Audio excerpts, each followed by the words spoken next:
Welcome back. So this is Priyanka working as assistant professor in the Department of Computer Science and Engineering AIML in MLRIT.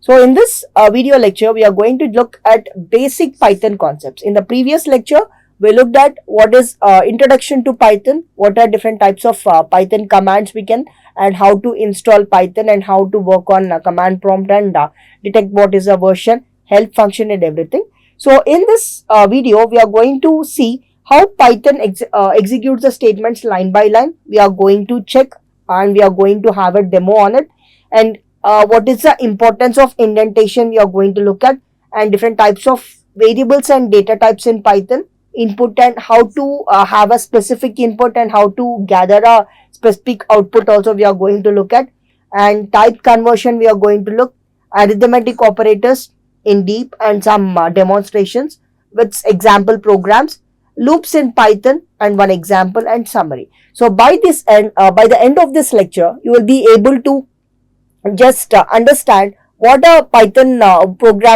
basic Python programming concepts are, and how to work with database, data types, operators, and different types of examples related to that. Coming to the basic Python programming concepts, I already told you that in previous video we have discussed, as Python is an interpreter, it is going to run the Python script line by line. Means it is whenever we are trying to write a Python code there, it is going to execute it and then it is going to give it. So for example, in a Python interpreter, I am going to write a command. I wanted to just write print operation. Unless and until immediately after typing this, it is going to just suggest me. It is going to just have a interaction with me. Like let us have a glance at it. So let me open a new file, new file.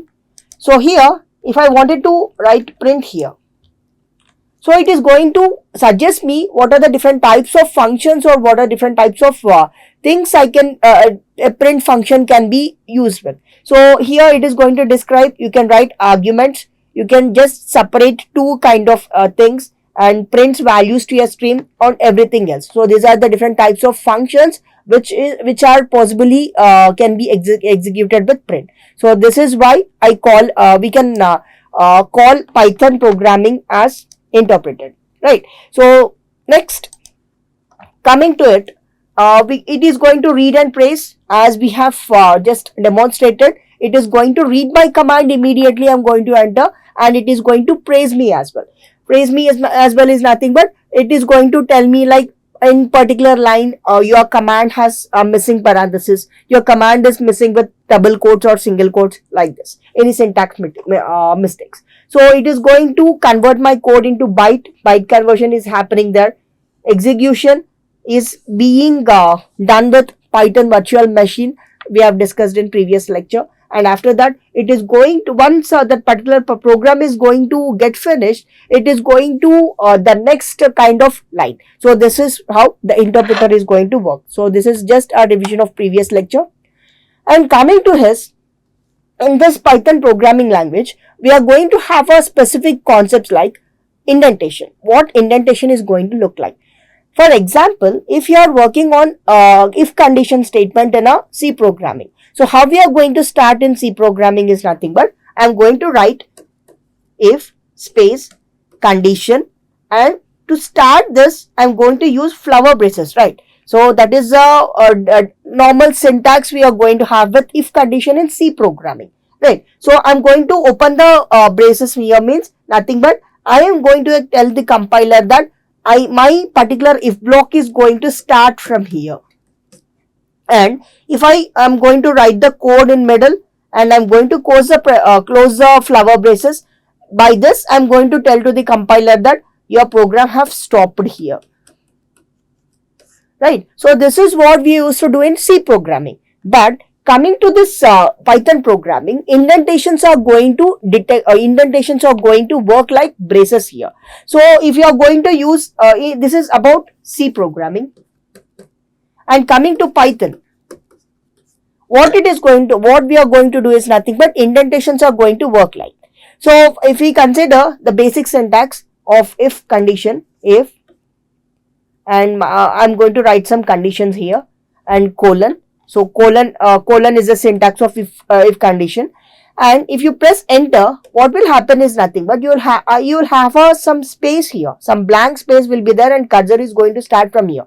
Means it is this is nothing but the indentation which is going to just indicate that okay, this particular if block is going to start from here. This is what indentation is going to look like. So that's what indentation is going to define the logic scope. Scope is nothing but from where your if block or for array is going to start and where it is going to end, and it is going to have a readability as it is a basic requirement to code, and it is going to prevent some errors. So this is about this is a basic importance of indentation. And coming to the variables and data types in Python. So if you wanted to work on any type of data, we already know that variable is a particular concept which is going to occupy some memory space inside the memory, right? So if for example in C programming, if we wanted to declare an integer variable, we will write int space x equals to 10. Okay, so by this command we will confirm that in the memory space, this is my memory space. In this memory space, I am allotting a x variable which is going to occupy some memory, and this 10 has to be stored in this memory. So this is the work of a variable, right? So coming to the data type. Data type is nothing but I have declared one variable, and it has some occupancy in this memory, and for this occupancy I have named it as an integer. So integer has some specific memory allocation inside my memory, right? So this data type is going to tell how many bytes of memory, how many bits of memory is needed. Okay, so this data type is going to tell me what kind of data I am trying to use here, what kind of allocation I am going to do here. So for example, if I give x equals to 10, this is an integer. If I am going to write x equals to 5.5, it is having some decimal, so I will call it as float. Okay, so if I write x equals to a, this data is different. So here, so for that concept, we are going to learn this concept called data types. So in Python programming, the different types of data types are integer data type, as I told, examples like 5, 10, 1000, the whole numbers are positive or negative. Everything comes under integer. And float data type, the keyword is this, and here float is nothing but some decimal points, either positive or negative points. And coming to string, string is nothing but a collection of characters, and it will be duplicated inside the double quotes. So it will be wrapped inside the double quotes, and my syntax is x equals to, for example, x is my variable, and if I wanted to tell this as a string, this is the way I'm going to declare. So this is one other data type. And coming to Boolean data type, either true or false. Only the two positive values I can give to Boolean data type is nothing but true or false, logical values. So this is about variables and data types. And coming to this other set of data types. So whatever we have discussed is basic data types. So in Python programming, there are basically two types of data types. The first one is basic data types. So in the previous slide, we have looked at basic data types or scalar data types. Why we are calling as scalar data types is nothing but we are giving some numeric values. What if I wanted to work on set of data, collection of data? In that scenario, I'm going to go for this container data types in Python programming. It will allow, as arrays we use in C programming, structures and union.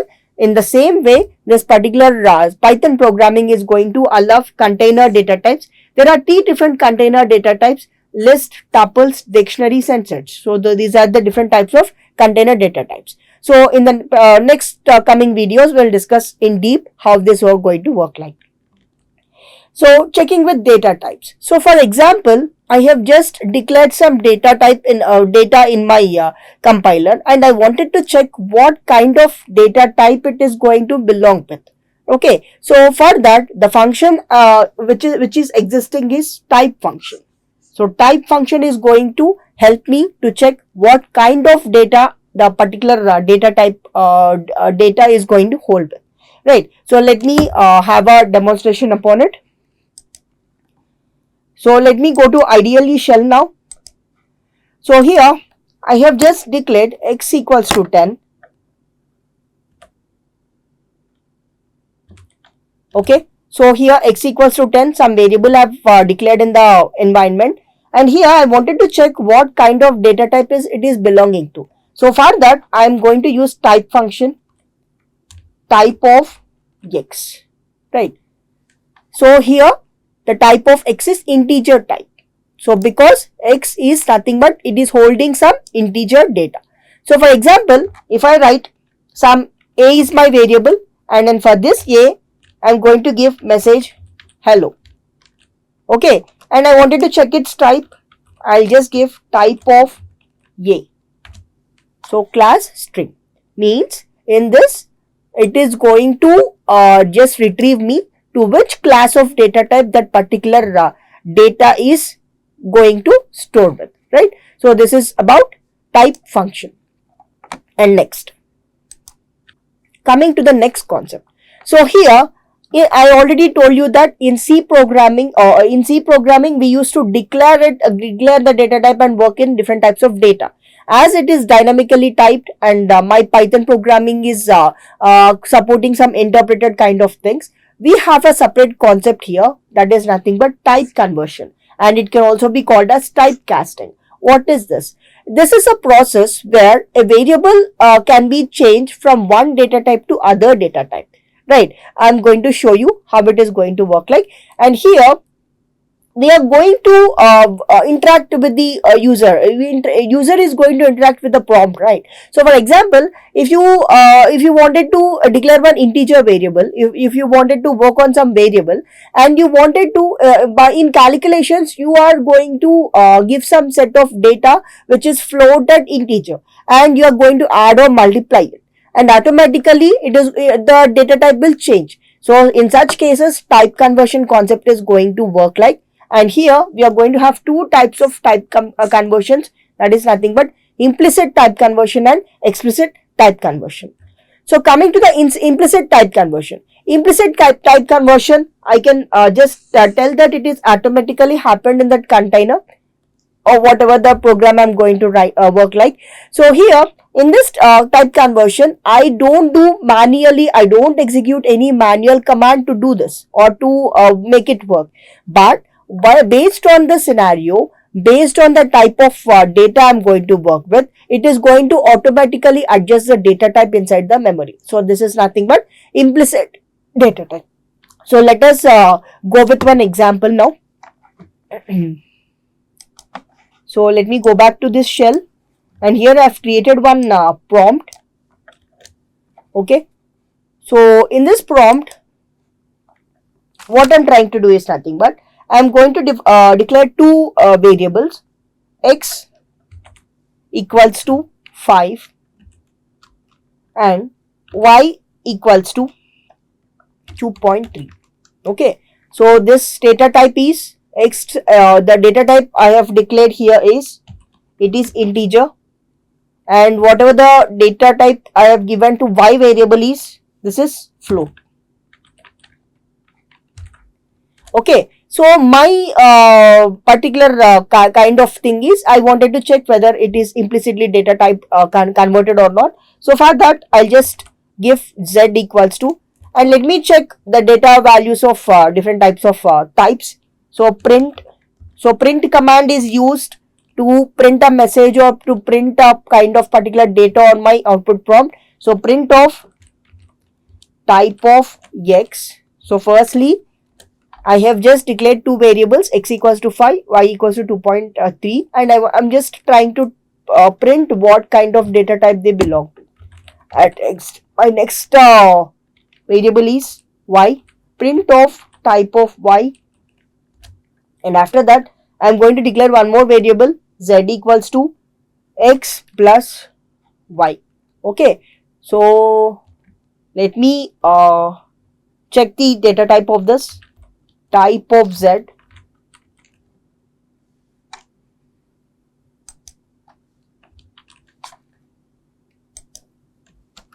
and I'm going to print the value of z. So to print the value of z, I'm just going to make it as print of z. So let me save this somewhere, and it is going to get stored as Python files. So let me save this, and I'm going to just run it. So to run this, the shortcut is F5, but or manually you can go to run module and press on this. So if you observe here, so let me cross check this code with the output I got. Let me run this again. So let me cross check with the code I've run here. So here, first of all, the print command I gave is nothing but what is the type of x, integer, that is okay, and what is the type of y, float, that I got, okay, and what is it, and I have just added, I have declared one more variable in the middle, and here z equals to x plus 5, and I'm trying to print what is the type of z here, right? So here, but I'm adding one integer and I'm adding one float, but the output variable which I'm trying to expect is float. Means here what happened is nothing but it has implicitly converted.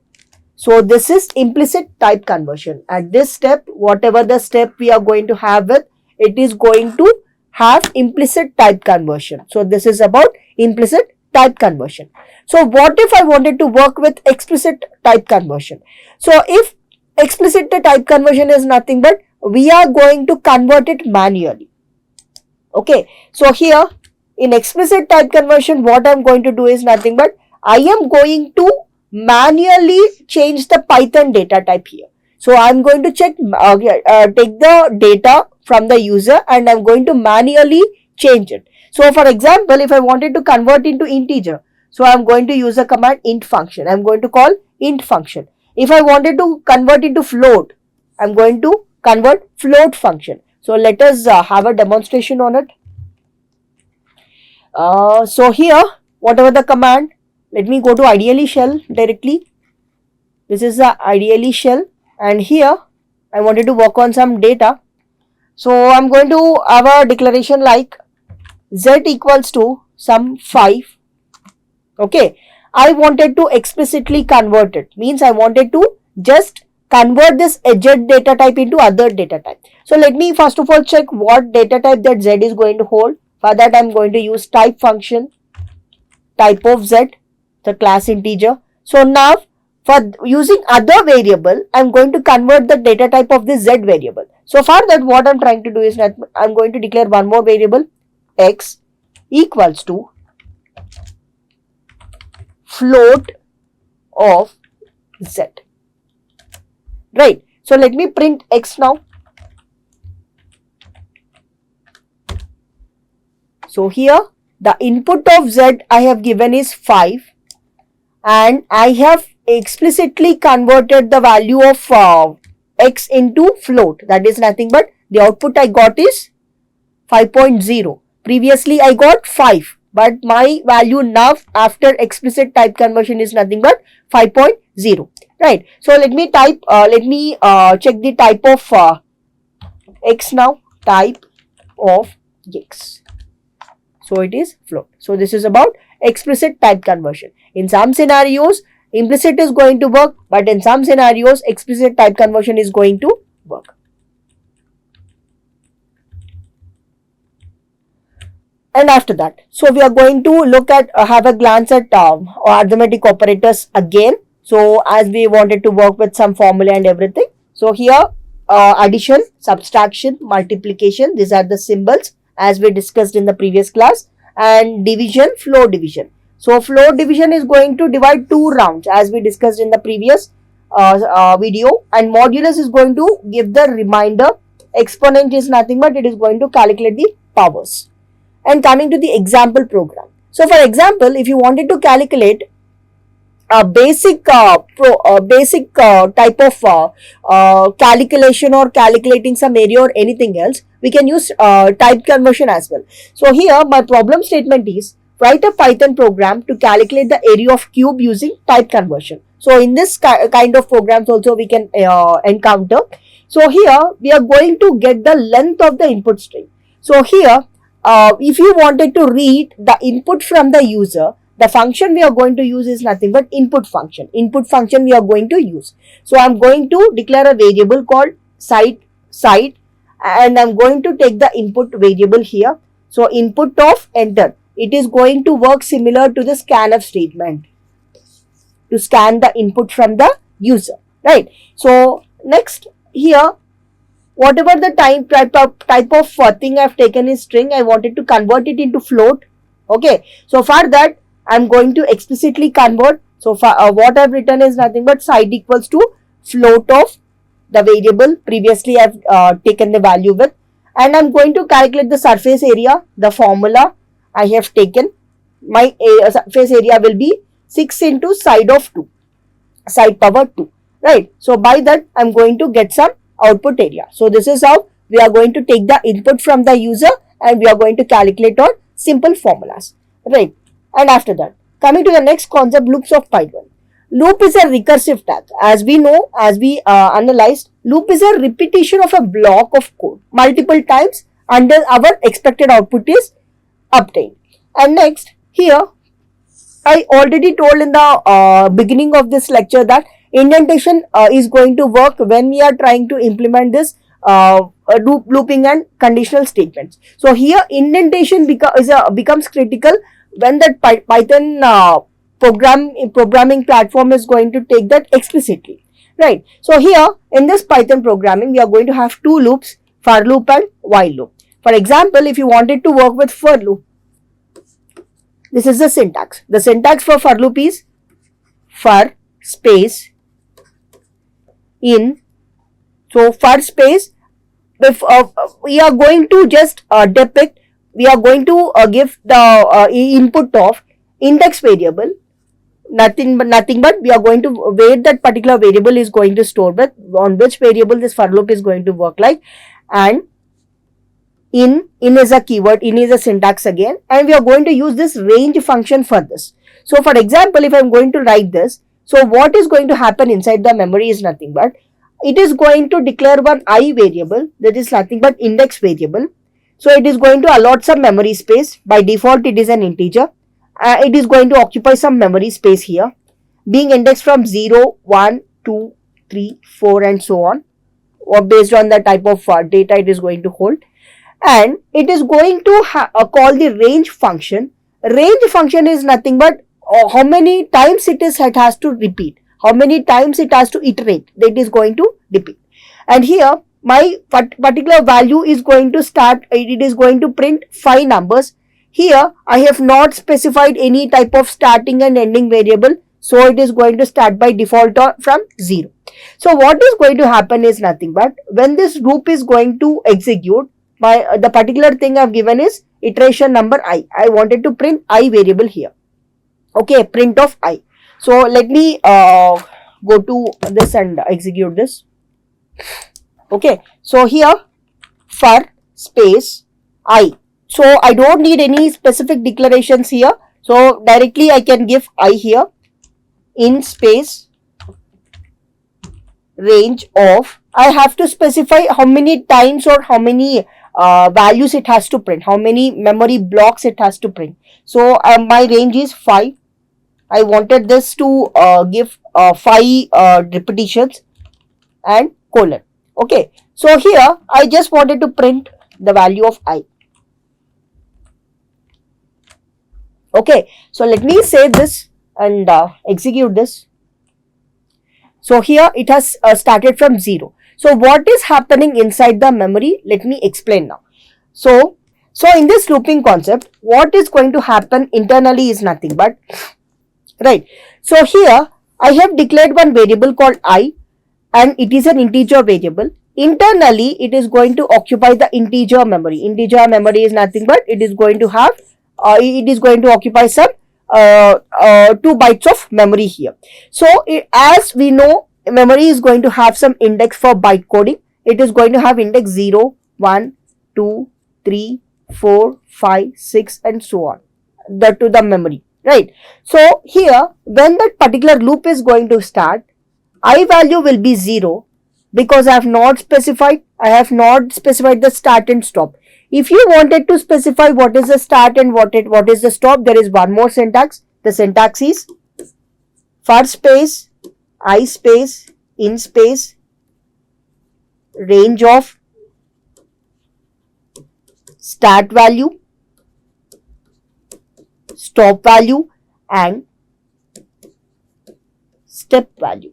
So this is the syntax if I wanted to specify from which number it has to start and where it has to stop. So but in this particular syntax I have not given any kind of thing. I have not given what is the starting value. So it will assume that I am going to start from 0.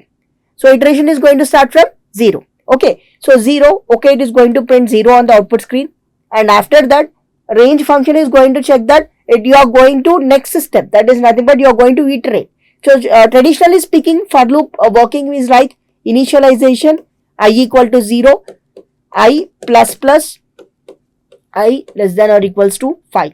So this is how range internally is going to work, right? So I equal to 0, okay, condition true, and I am going to print the value of I here, and after that I plus plus means 0 plus plus. What is the output we are going to get? 0 plus plus is nothing but 1 plus 1, right? So next it is going to check the condition 1 is less than or equals to 5, the condition is true. So next it is going to make 1 plus plus, it is going to print 2, 2 is less than or equals to 5, the condition is true, and it is going to make an increment again 2 plus plus, it is going to print 3, and again 3 less than or equals to 5, true, 3 plus plus again, and it is going to print 4. 4 less than or equals to 5, the condition is true, 4 plus plus, it is going to print 5. 5 less than or equals to 2, yes, condition is true, 5 plus plus, but here the condition is going to fail because 6 is not less than or equals to 5. So here the loop is going to come out and my output will be 0, 1, 2, 3, 4, right? So this is how our basic looping is going to work like. And coming to the next loop, while loop, the syntax is while space condition. Okay, count I've already initialized here. In while loop, what we are trying to do is nothing but we are going to give the initialization first, and then we are going to work with the condition. And whatever the command we wanted to, whatever the increment or decrement, we are going to give count plus here, right? So, and after that, this is about while loop basic syntax. And coming to the control statements, break statements, if you wanted to break that group in particular phenomena, we wanted to use break, and if you wanted to continue after breaking, we are going to use the command called continue. So this is a basic thing. And coming to small example, I wanted to print a pattern on this using this range function. So firstly, I wanted to the problem statement is I wanted to print 5, 4, 4, 3 3s, 4 2s and 5 1s. So this is the pattern I wanted to print. So here if you observe, there is a pattern existing here starting from 5, decrement, and after decrement it is going to print only 2 4s, and after that decrement it is going to print 3 3s, 4 2s and 5 1s. So for this, what I am trying to do is nothing but here my range is going to start at 5. In my problem statement, the point is from 5. As in the previous syntax I told, start, this is stop and step. After when I have to step to the next procedure. So this is step.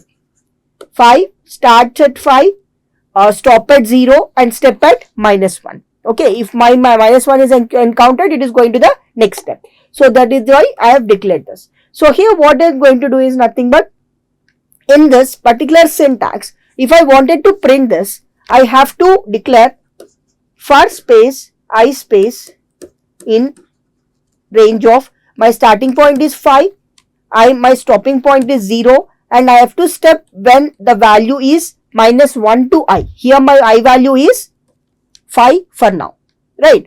Starting my Y value will be 5. And after that, what I am trying to do is nothing but I have to move to the other step after printing 5. Okay, I value 5, I have printed it. And I have to move to the next step, means I have to make a decrement of it, right? And after decrement also I have to repeat the task again and again. So for that, I'm going to take a help of other for loop again. In this, I'm going to use nested for loop. So here what I'm trying to do is nothing but for space j in range. So if you observe this pattern, what is happening is nothing but every time that particular number is decrementing by 1, right? So for that, what I'm trying to do is here 5 is the initial number minus I. When I'm trying to move to the next loop, the I value is going to decrement by 1 and plus 1.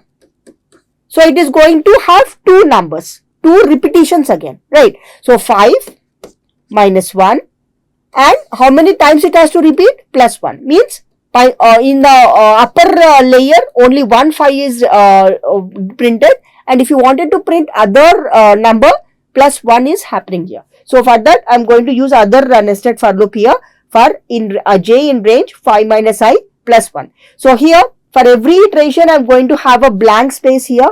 So I'm going to use end function print of I value I'm going to print, comma, n equals to space here. So by this, what is going to happen is nothing but it is going to have a space every time, right? So I'm going to come out of this scope. I'm going to write print all the values so that this particular values can be printed. So coming to the summary, in this we have discussed about basic variables, data types, different types of arithmetic operations we have, and we had small demonstration. We have also looked at type conversion and looping concepts as well. Thank you.